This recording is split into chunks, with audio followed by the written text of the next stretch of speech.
Los niños corriendo a su clase para no perder la costumbre. ¿Ya apagó su celular? ¿Ya? Vamos a orar.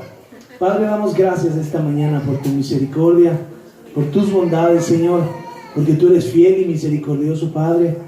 Y rogamos, Señor, que en esta mañana tú cambies nuestro corazón, tú quites lo que está estorbando en nuestra vida todavía, y que podamos ser hechos hijos de tu Hijo Jesucristo, Señor. Que podamos ser hechos a su imagen, que podamos ser hechos a su semejanza, para que podamos encontrar gracias, Señor, para el oportuno socorro. Te pedimos que nos bendigas en esta hora, que quites cualquier pensamiento que nos esté estorbando, Señor, y que podamos entregarte nuestra vida, nuestra mente, nuestro corazón en esta mañana. En el nombre de Jesús te lo pedimos, Señor. Amén. Amén. Tome su lugar.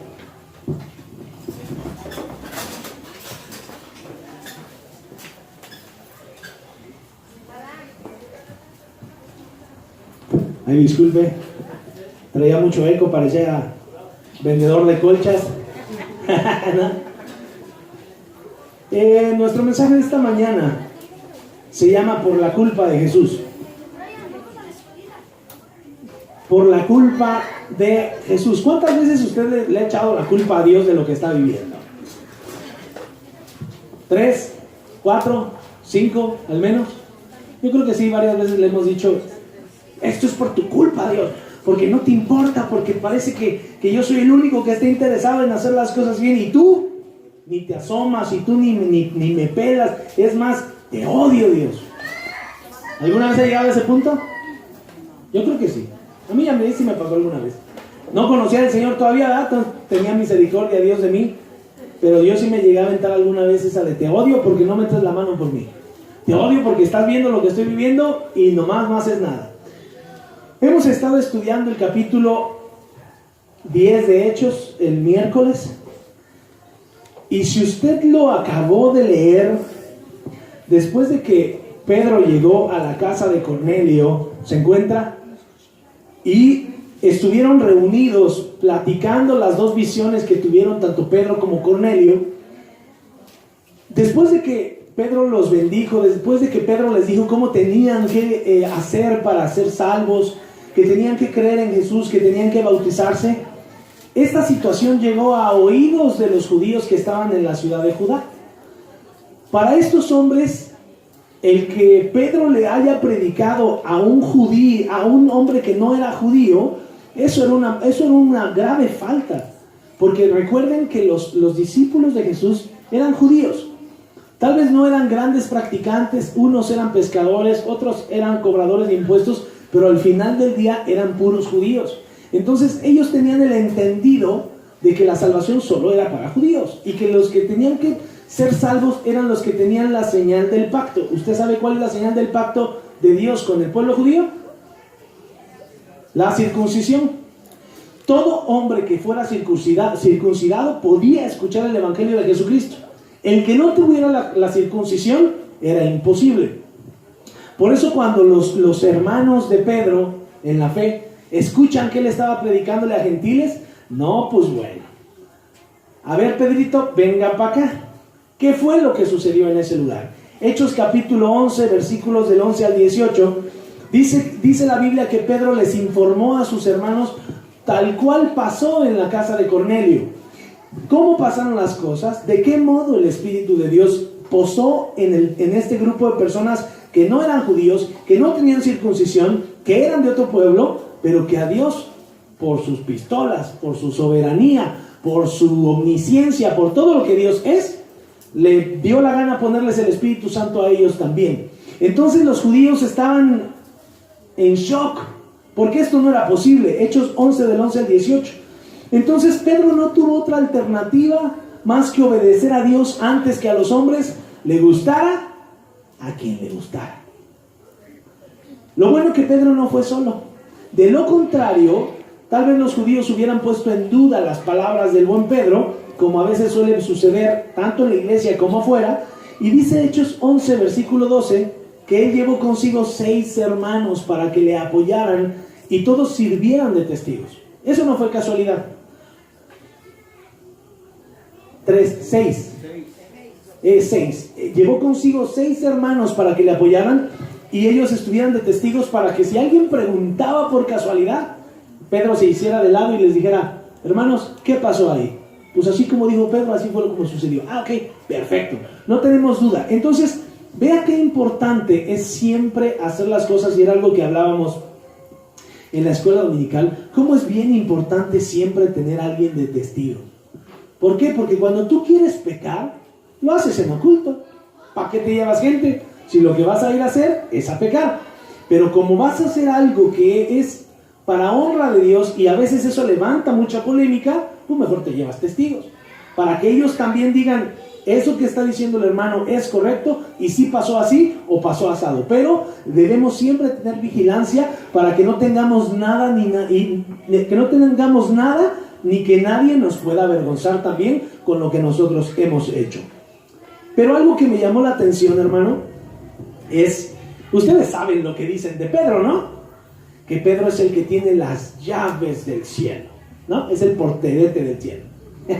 Pero eso no es cierto. Pedro es un discípulo más. Pedro es un hombre que también estaba sujeto a sus pasiones carnales.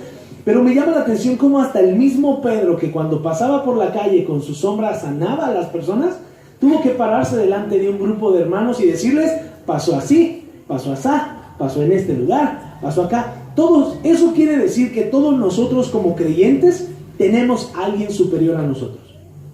No somos Juan Pistolas, no somos el pastor que manda aquí, que hace lo que él quiere. No, todos dentro de la iglesia, de nuestra casa, de cualquier organización en la que estamos, tenemos a alguien encima de nosotros. O sea que si usted dice que usted puede hacer lo que usted quiera, se equivoca. Porque usted vaya y robe, vaya y mate, y va a ver si no hay alguien que se llama justicia, que tarde o temprano lo encuentra y lo agarra y le dice: usted hizo esto, tiene que pagar por esto. No que usted era Juan Pistolas, no que usted bien sabroso y hacía lo que quería, no. Todos tenemos un superior encima de nosotros, y eso nos hace responsable ante los demás, y a los demás los hace responsable ante nosotros, porque tal vez ahora nosotros tenemos la posición de superior ante otras personas. Esta situación nos invita a hacernos responsables de nuestros actos, hermano. Nos invita a animarnos y a supervisarnos unos a otros por si acaso llegáramos a cometer un error, para que si llevamos a una situación a una persona que sea nuestro testigo y nosotros decimos o hacemos algo que no es correcto, esa persona de fuera pueda corregir nuestro caminar.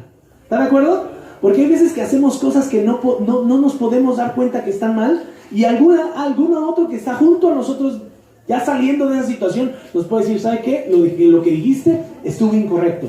Vas a tener que pedir una disculpa, porque con esas palabras pudiste haber lastimado a la persona, o esas palabras se pudieron haber interpretado de tal o cual modo. Por eso en la escuela dominical vamos aclarando todas esas dudas que se van formando en nuestra mente y nuestro corazón, para que tengamos un concepto correcto según la palabra de Dios. Y esto de tener testigos es un concepto bíblico.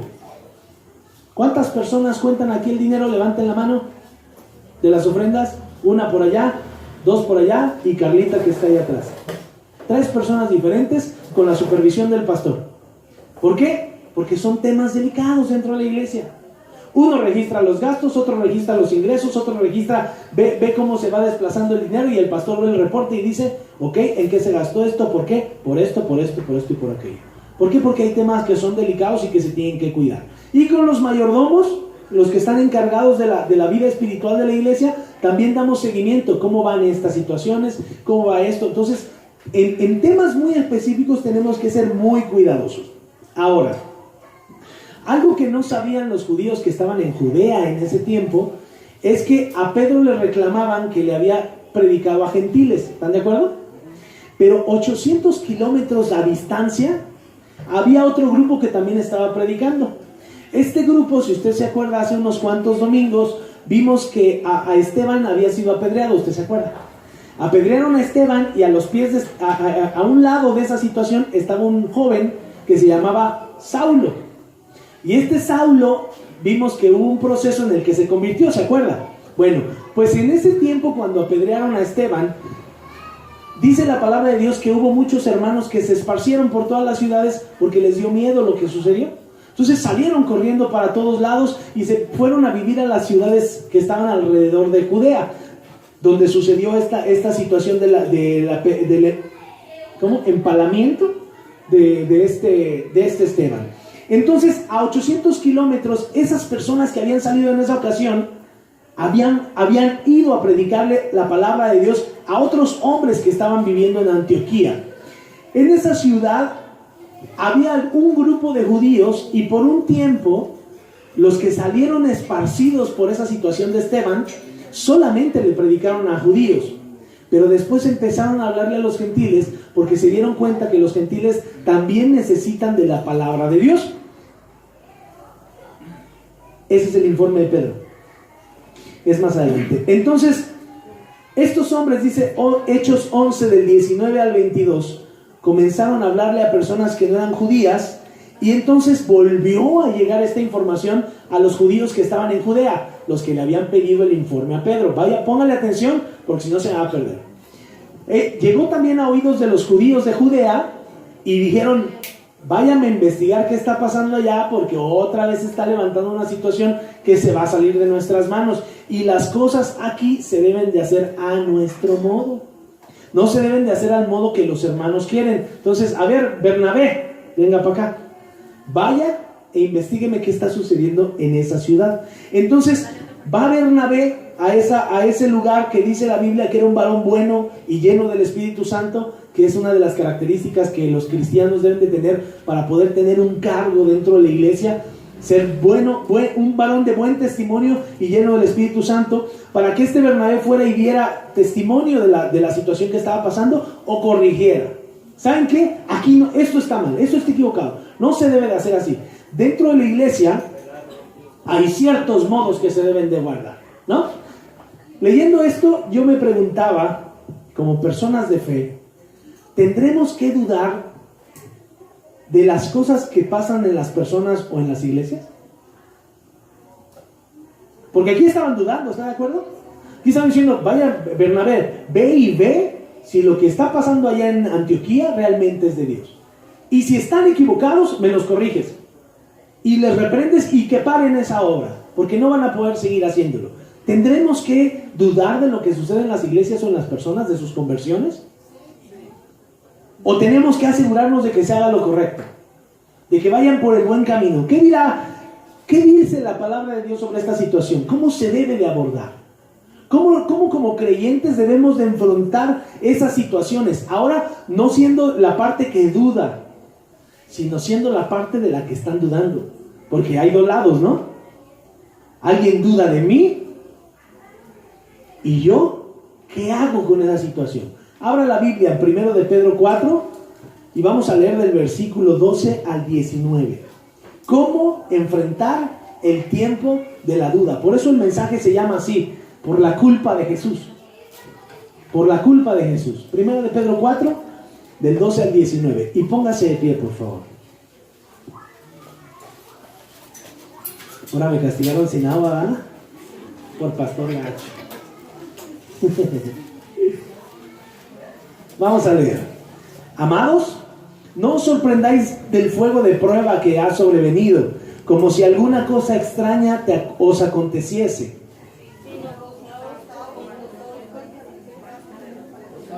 Otra vez.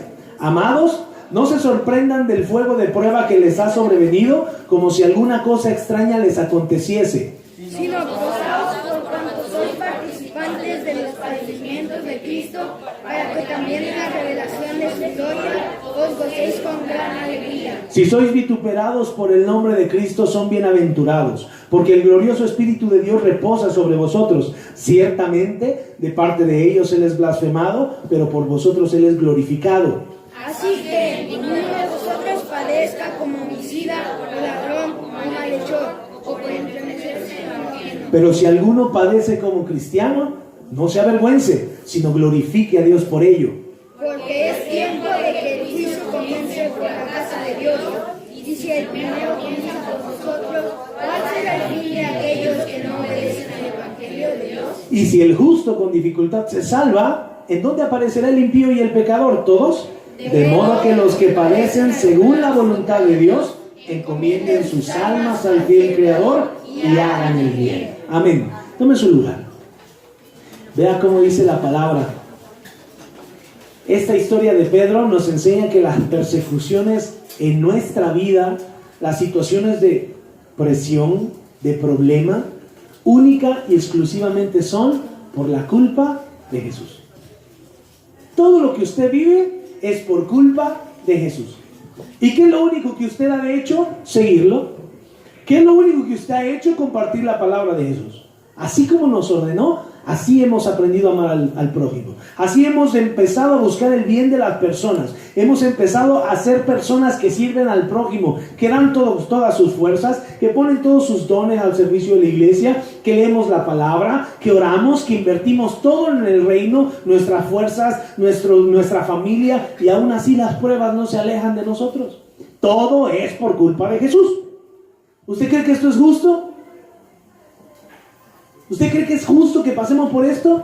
Primera de Pedro 4:12 dice: no te sorprendas del fuego de prueba que te ha sobrevenido, como si alguna cosa extraña te aconteciera.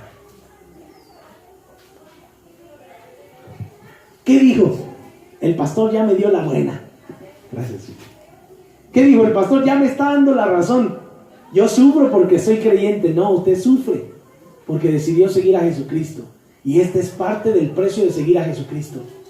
El vivir en aflicción, el vivir en bendición, el vivir constantemente en prueba. La Biblia dice: no te sorprendas del fuego que hoy hay en tu vida. No actúes como si no supieras que esto no vendría. Si has leído tu Biblia, sabes que esto iba a pasar. Sabes que en tu casa iba a haber problemas. Sabes que en el trabajo te iban a vituperar. Uy, mira, ahí viene el santurrón. Uy, ahí viene la santurrona. Y antes era bien bailadora y bien borracha. La hubieran visto ahí en el salón Río Nilo. Mamá, era la que organizaba la rueda, era la que armaba el baile, era el que sacaba las caguamas ahí en la calle, y ahora ya va a la iglesia. Mira lo que bonito. Eso, si has leído tu Biblia, no te debería de sorprender. El juicio de las personas es algo que tú debes de estar esperando constantemente. ¿Por qué? Porque en Lucas 6:40 Jesús dice: el discípulo no es superior a su maestro, y todo el que fuere perfeccionado será como su maestro. ¿Qué pasó con el maestro? Un día lavaba pies a los discípulos. Al otro día, un discípulo al que le lavó los pies lo entregó, le dio un beso y lo mandó a la cruz. ¿Por qué te sorprendes de que tu viejo te engañe, que tu vieja te engañe, que sea chismosa, que tú seas chismoso, que andes en el alcohol? ¿Por qué te sorprendes? En la vida tendrás aflicción, dice la Biblia. Confía, yo he vencido al mundo. ¿Para qué te espantas? Le echamos la culpa a Jesús, todo por la culpa de Jesús. No, Señor, por la culpa de que usted no lee su Biblia. Por la culpa de que usted no está atenta de que si ya está siguiendo al discípulo, cuando usted tenga que lavar pies, lave pies. Cuando usted tenga que humillarse y poner la otra mejilla, ponga la otra mejilla y humíllese, obedezca a Dios aunque usted no quiera. ¿Por qué? Porque el maestro así lo hizo. Pero a veces nos defendemos tanto de las cosas, queremos que las cosas pasen a nuestro modo, que el tiempo de la prueba lo único que hace es alargarse más, porque no hemos entendido en qué proceso de nuestra vida estamos. ¿Por qué? Porque no leemos la Biblia. Porque no sabemos lo que Dios ha dicho de estas situaciones que estamos atravesando. Los que leen su Biblia saben que estamos en el camino de la perfección. No nos sorprendemos. Es más, estamos preparados para lo que venga. Tal vez nos llegue una enfermedad, tal vez nos llegue la muerte. Qué bueno que nos llegue la muerte, se termina y nos vamos con el Señor. Si no, aguantar firmes y estoicos. Si Dios nos saca de ahí, qué bueno. Hay enfermedades que nos llevan al hospital. ¿Usted sabe para qué? Para que le prediquemos a las personas que están ahí, porque usted en la casa no sirve para nada. Porque dice la Biblia: nadie enciende una luz y la pone debajo de un púlpito para que los que estén de aquel lado la puedan ver. ¿La vería? ¿Verdad que no?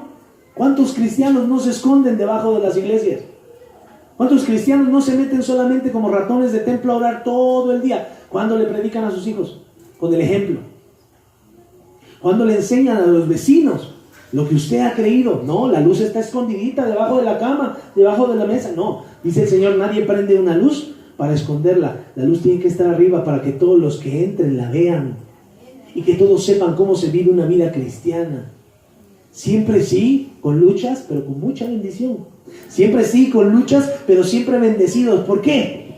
Porque somos discípulos del Maestro. Pedro dio cuentas de sus hechos. ¿Por qué usted no va a dar cuentas de sus hechos? ¿No? Imagínese, Pedro. Sánate. Ay, se paró, está bravo. Pedro dio cuentas de ello. ¿Por qué usted no va a dar? Y no me refiero a dar cuentas solamente a mí como su pastor, sino que esto que sucede, a lo mejor usted está en un tiempo de prueba. Yo no sé a quién Dios le ha mandado esta palabra, pero si usted está pasando por un tiempo de prueba, es para que usted sea perfeccionado en su carácter. Es para que usted sea perfeccionado en su dependencia con Dios, en su comunión con Dios. ¿A poco creyó que esto era ya todo? Le va a venir tiempo más difícil, ¿eh? Cuando termine este tiempo, vendrá un tiempo de paz. Y después, algo más grande. ¿Para qué? Para que usted vuelva a depender más de Dios. Porque si Dios nos diera toda la paz que nosotros queremos, usted no estaría aquí. Por eso a veces usted no viene. Por eso a veces usted prefiere estar con la familia, con los invitados, yéndose a un baile, yéndose a echar un chupe. ¿Por qué? Porque tiene paz en ese momento. Pero ya lo veo cuando usted le aprieta en el zapato.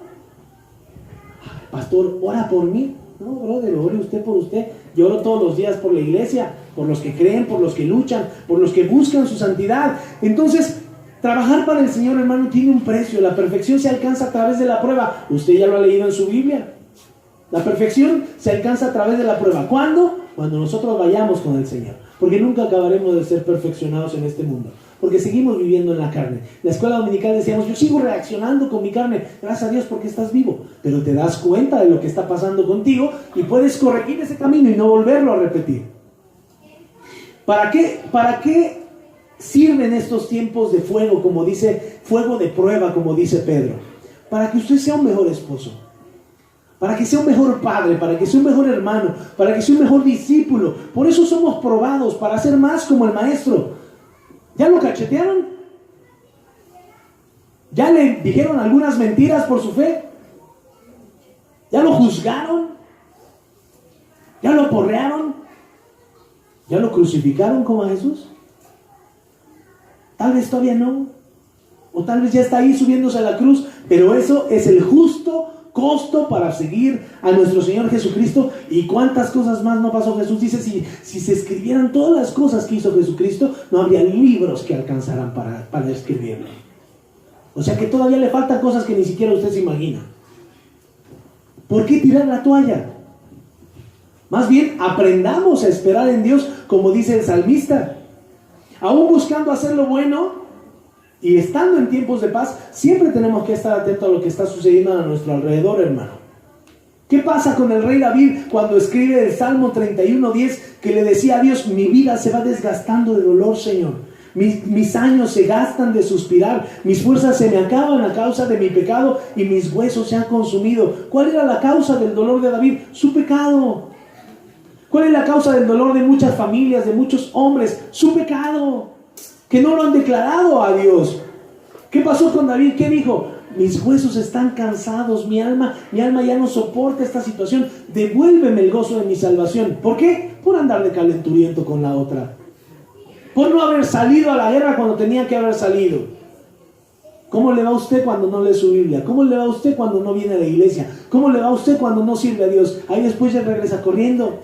Mi hermano, mi hueso se consume de tanto sufrir por no salir a la guerra cuando tiene que salir a la guerra. Para eso nos sirve la palabra de Dios, para saber qué hacer cuando estamos en tiempo de lucha. Hasta que no confesó David el pecado con esta mujer, fue que él encontró descanso para su alma. Y fue la única vez que este hombre pecó, dice la Biblia. Y fue la única vez que él estuvo en esa situación, pero fue suficiente para saber que él no quería volverse a alejar de Dios. ¿Te ha pasado a ti así? ¿O sigues tropezando como la Alicia Villarreal con la misma piedra todos los días? Todos los días te tropiezas con la misma piedra y no entiendes que tu pecado te va a alcanzar un día. Que un día vas a tener que rendir cuentas, tal vez no aquí en la tierra, pero un día te van a llamar a cuentas y te van a decir, ¿qué hubo? No, que muy gallo. No, que muy independiente. No, que tú hablabas delante de las personas y que hacías lo que... Pasen al infierno, papá. pásele, donde usted decidió estar. Yo creo que existe un cielo y un infierno. ¿Usted lo cree? Yo he decidido luchar por mi vida eterna en el cielo, porque hay una vida eterna en el infierno, y usted escoge cuál. La Biblia yo no he encontrado en estos 9 años que ya tengo de leerla, el famoso purgatorio donde tú pagas con oraciones para que te lleven a un lugar más tranquilo. Todavía no lo encuentro. Usted me dice, si cuando se muera lo encuentra por ahí, porque mire, dice también que vamos a poder ver a los que están allá abajo. ¿Sí lo ha leído en su Biblia? Lo puedes ver a las personas cómo están sufriendo. Y tú que estés abajo, cuando estés abajo, que Dios guarde que no, vas a ver a los que estemos arriba y vas a decir, pastor, ¿se acuerda de mí? Pero yo voy a andar jugando con Jesucristo, ahí me perdona, ¿no? Vamos a estar echando unas dominaditas porque ya Dios va a renovar mi cuerpo, entonces yo voy a poder jugar fútbol en el cielo, si Dios quiere. Esa es mi esperanza.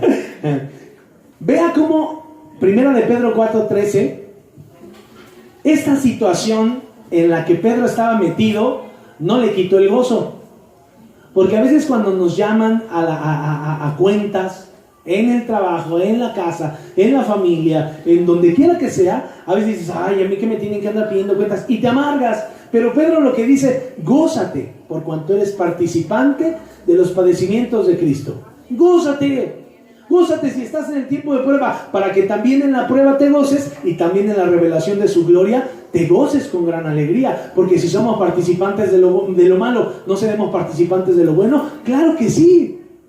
Tendremos bendición, aunque tengamos prueba el día de hoy. Esa es la esperanza del creyente, que los tiempos siempre serán buenos, aunque parezcan malos el día de hoy. ¿Pero qué? Gocémonos por cuanto estamos padeciendo de Cristo. Esas preguntas de lo que estaba haciendo con los gentiles, lo pudieron echar para abajo. ¿A ti te echan para abajo que te pidan cuentas? ¿A ti te echan para abajo que estés en una situación difícil? No, hermano. Da cuentas delante de Dios, ponte a cuentas delante de las personas, que nadie tenga nada que avergonzarte. Párate delante de testigos y diles, esto pasó así, esto pasó así. Pero fíjate cómo antes de que este hombre se llenara de rencor y de furia contra las personas que lo estaban atacando, él buscó la guía de Dios. Él buscó siempre estar lleno del Espíritu Santo. ¿Qué decíamos el miércoles? De que el cristiano, ¿cuál es el modo en el que el cristiano glorifica a Dios? ¿Se acuerdan? El miércoles lo vimos.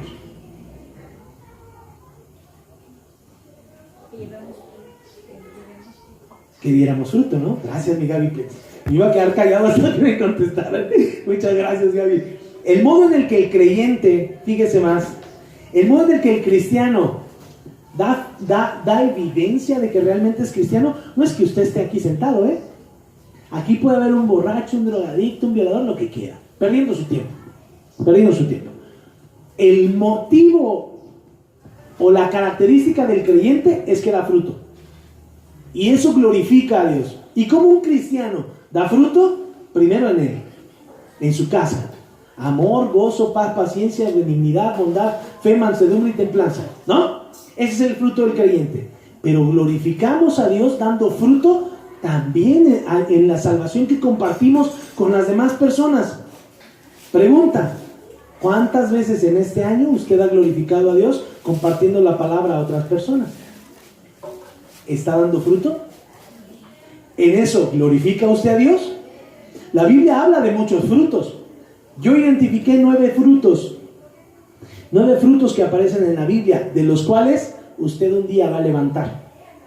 Eso no le quede duda, usted va a levantar. Primero, es el fruto de su camino.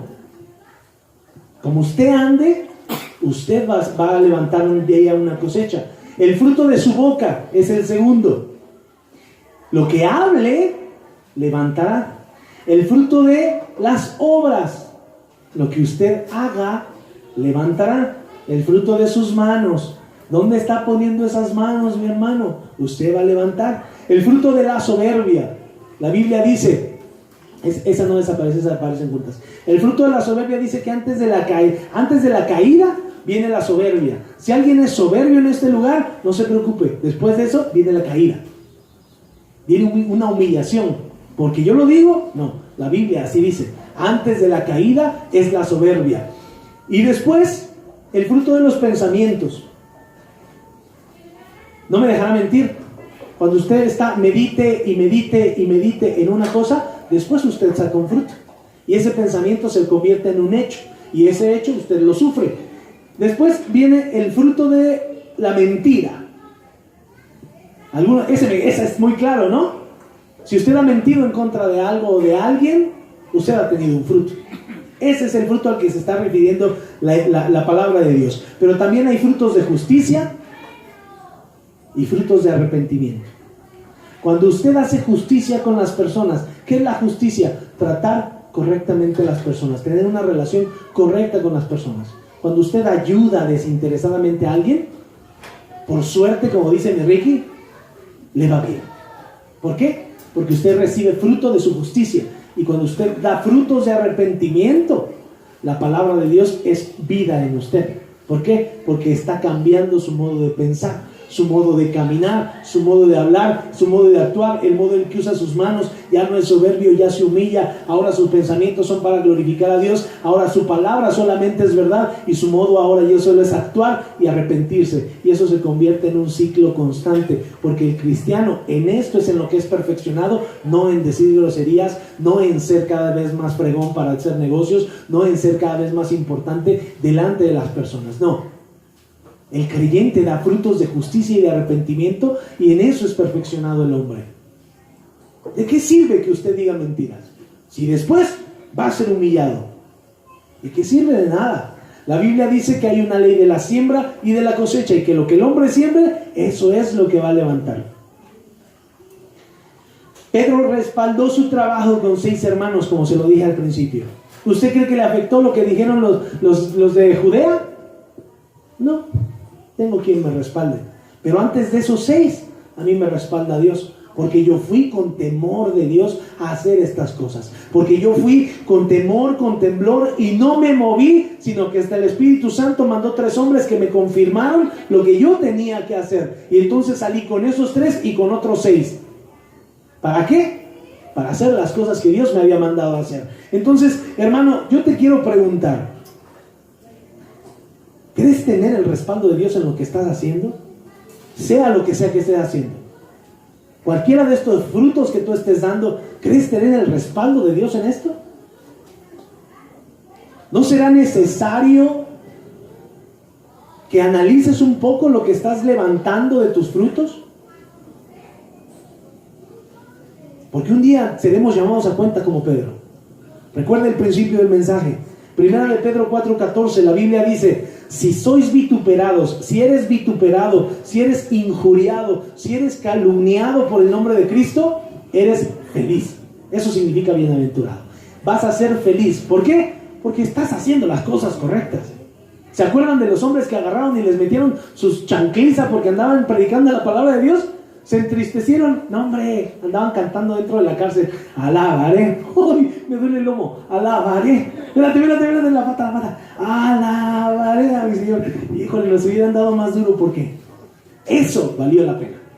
Valió la pena porque nos identificaron con Jesucristo. Brother, vamos por buen camino. Si sois vituperados por el nombre de Cristo, eres feliz, porque el glorioso Espíritu de Dios reposa sobre vosotros. ¡Qué chulada! ¡Qué chulada! Porque la gente te juzga porque reflejas a Dios, porque reflejas a Jesucristo, porque el amor que tú das es tan grande que la gente te juzga por eso. Porque las palabras que dices son de tanta bendición que la gente dice: uy, mira, este santurrón y esto y lo otro y lo otro y lo otro y lo otro. Sí, porque Dios está conmigo, porque Dios me ama, porque no tengo nada de qué avergonzarme. Y mi fruto, el fruto de mis labios, yo sé que es de palabra de mi Señor, porque no hablo otra cosa que no sea la palabra de Dios. Eso vale la pena, hermano. Eso te va a volver un hombre feliz. Lo leemos al revés. Si eres calumniado por no representar el nombre de Cristo, ¿aquí qué pondríamos? Infeliz, desdichado, desgraciado, sin suerte, el malapata, porque el glorioso Espíritu de Dios no reposa sobre ti. Y entonces eres alguien humillado, golpeado, con vergüenza, sin honor, porque no hay nadie que te pueda defender. ¿Cuántos están viviendo así el día de hoy? Con esa tristeza de no ser libres porque tengamos la libertad del Señor y no la libertad que nosotros buscamos. Mateo 5, del 11 al 12. Jesucristo dijo: felices serán cuando por mi causa les vituperen y les persigan y digan toda clase de mal contra ustedes mintiendo. Gócense y alégrense, porque su galardón es grande en los cielos, porque así persiguieron a los profetas que fueron antes de ustedes. Si a ustedes lo persiguen por el nombre de Jesucristo, gócese. Lo están comparando con Moisés. Gócese, lo están comparando con el mismo Jesucristo. Pero si a usted lo están comparando y vituperando por chismoso, por hablador, por ratero, por lujurioso, por borracho ahí en la calle, eso es otra cosa. Eso es otra cosa. Si es mentira lo que se dice de ti, gracias a Dios por las pruebas en tu matrimonio. Gracias a Dios por las pruebas con tus hijos, con lo económico, con la salud, con la familia. Gloria a Dios. Y que venga más prueba. Écheme más prueba. Que me falte menos dinero, porque es cuando mejor he comido. Que me falte el amor de mi mujer, porque hoy me siento más lleno. Porque estoy conociendo a Dios. Y después Dios la va a transformar a ella. Y después mis hijos serán transformados en la imagen de mi Señor Jesucristo. Porque Él dijo: cree en el Señor Jesucristo y serás salvo tú y tu casa. Y yo tomé esa promesa y yo lo declaro, y eso será realidad en mi vida. No lo veo ahorita, lo voy a ver después, porque Dios no cambia, porque Dios es fiel. Pero muchas personas sufren por sus propios actos. Muchas personas son avergonzadas por sus propias decisiones. Esa prueba que estás viviendo, dice la Biblia en 1 de Pedro 5:7, que producirá paciencia, la paciencia producirá piedad y producirás más frutos de justicia en el Señor. ¿No te gustaría mejor ser feliz por ser vituperado, por representar a Jesucristo, que por andar en errores? Yo creo que todos, ¿no?, quisiéramos estar mucho mejor condenados por Jesús que por mí. ¿Qué sucede si te vituperan por tu causa? Que te persigan y te digan toda clase de mal porque realmente has hecho algo malo. ¿Cuántos hemos vivido eso? Yo creo que muchos en nuestra vida pasada, los que han entregado su corazón realmente al Señor, muchos nos equivocamos cometiendo los errores más viles y a veces hasta más tontos que se nos pudieron haber atravesado. Pero eran parte de lo que teníamos que vivir para aprender a conocer a nuestro Señor Jesucristo. Recuerden, ¿y por qué insisto yo tanto con que lean la palabra de Dios? Porque tiene un propósito la palabra de Dios. Dice que es útil para enseñar, para corregir, para instruir en justicia, para ser perfeccionados. Por eso es la insistencia de que lean tanto la palabra de Dios. Y ahora nosotros somos los representantes. Por eso la gente nos debe de conocer a Jesús a través de nuestro comportamiento, a través del modo en el que vivimos nuestra fe. Por eso nos condenan. Pero si a usted no lo condenan es porque no está dando buen testimonio. Si usted sigue tomando, fumando, maldiciendo, yo le invitaría, por usted, no por mí, a que no dijera que es cristiano, por favor. Porque usted está representando a Jesús. Y esa es una carga muy grande. Mejor aguántese. Busque que Dios transforme su corazón primero y después ya pueda decir usted: mejor no me llames cristiano, llámame discípulo, porque estoy buscando aprender de mi maestro.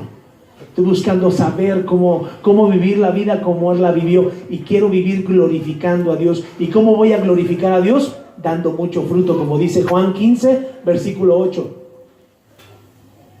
Juan 15, versículo 8 dice: en esto es glorificado mi Padre, en que lleves mucho fruto y seas así mis discípulos.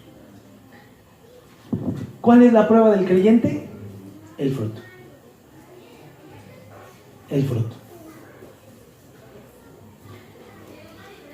Pruebas la vida de Pedro, prueba la vida de Bernabé, prueba la vida de Pablo y de muchos más que se han entregado a servirle a nuestro Señor Jesucristo. ¿Para qué? ¿Para buscar gloria para ellos mismos? No, para glorificar el nombre de Dios, para agradecer por las oportunidades que nos ha dado nuestro Padre. Hoy yo no sé quién te ha llamado a cuentas. Yo no sé quién está poniendo en duda tu fe. Yo no sé qué problema está robando tu dependencia de Dios. Realmente no lo sé y honestamente te digo, voy a orar por ti, pero no es mi asunto.